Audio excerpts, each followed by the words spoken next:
What interested me about the Tangerine Research Project was that it focused mainly on improving nutrition among old people. So at CAN, we've seen how food connects people and culture. So seeing this development of culturally inclusive food options was really, really close to our hearts, and it stood out for us. I guess you could say, from a personal point of view, it was a proud moment because it's when you work with the university at whatever level it is, it's quite, it builds a lot of credibility and integrity for an individual and an organization. But to work as a partner was really huge for us because it gave us that confidence to go forward and think of more research that we should be undertaking together. And we would play that community role where we can access lots of different members of our communities at different levels to gain an understanding in terms of what's going on in the community and how we can facilitate change and influence policy. So that partnership gives you that strength of character and credibility. It was tricky to recruit people for this project. I must say that when I started contacting people, every call was easily 40 to 45 minutes because it was very important for them to gain the trust. What is this project all about? But once they spoke to me, they had the confidence and the trust, then it was an easy piece of cake. First and foremost, what would have been missed is the human touch. It would have been another blank piece of research where stats and what doesn't mean anything. It's the people behind it that bring it to life. Giving the people that we were engaging with a video, a camera just to take pictures, it's a different way of doing it. Capturing, seeing what they're eating, actually, in one way, it's very interesting, but actually those visual pictures actually taught us lots of different things there in terms of, actually, some of these diets are really poor. It might look good on paper or on the image, but when you analyse it, it's one piece of fish. For an adult, actually, they should be eating, they should be eating a lot more than that. The vegetables in the food that they're eating is hardly there. Or other people who think they're eating healthy, actually, it's a really bad diet.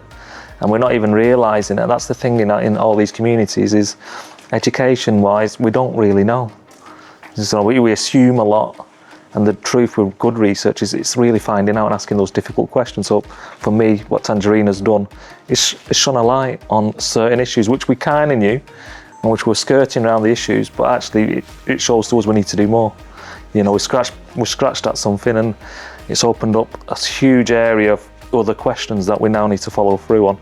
And I think what we're onto something is something unique in terms of our approach, and we just want other organisations, institutions, stakeholders to get behind us and come behind and join us, and let's see if we can really make a difference. The moments, especially the two moments that stood out in this project was, firstly, the launch event. It was a huge success. Everybody from the BPC Indian community came with their foods, with their interests, with their passion for the whole project. And the second moment that really, really made me remember this project for a long time would be when all the photographs came. You can clearly see how much people would have invested their time and energy in taking and participating in this project. Well, seeing our community experience, stories, and needs taken seriously by the university research team was really affirming. Seeing researchers listen carefully, even spending time with us, discussing one participant's food photos to the other, made people feel seen and respected. It proved that universities can value community voices and not just academic data. Well, co-producing on the Tangerine Project changed everything, I think, about research and universities, because I saw that research doesn't have to feel distant. So it can be community friendly, it can be accessible, and still deliver great results. Because I know with academics, you have to provide high level results, but with training and collaboration with communities, it makes the whole process empowering. Yeah. Researchers in the universities could actually, the way it happened with me, contact the founding members and go through or go via them, because the kind of trust they have within their own leaders or community leaders is very different rather than somebody approaching them on a random basis. It's very scary when somebody comes to them, to say, oh, it's a 2-year project. But if you go via certain routes, it's amazing when both can collaborate together.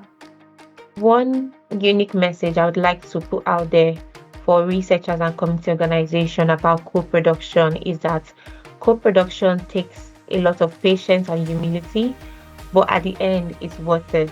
For researchers, listening deeply and not just politely. For communities, knowing that your voice is what we need, your voice is the expertise. So together we can create research that truly reflects real life experiences. Thanks to the Tangerine Project, and thank you, Basma, for taking the time out and coming out, meeting the community, not only here at Hive, but coming into the Millennium Center in the heart of the Bangladeshi community. You showed us that how much respect, how much time, and how important you felt it is for the elderly of the Bangladeshi community to get involved in. And I thank you for that.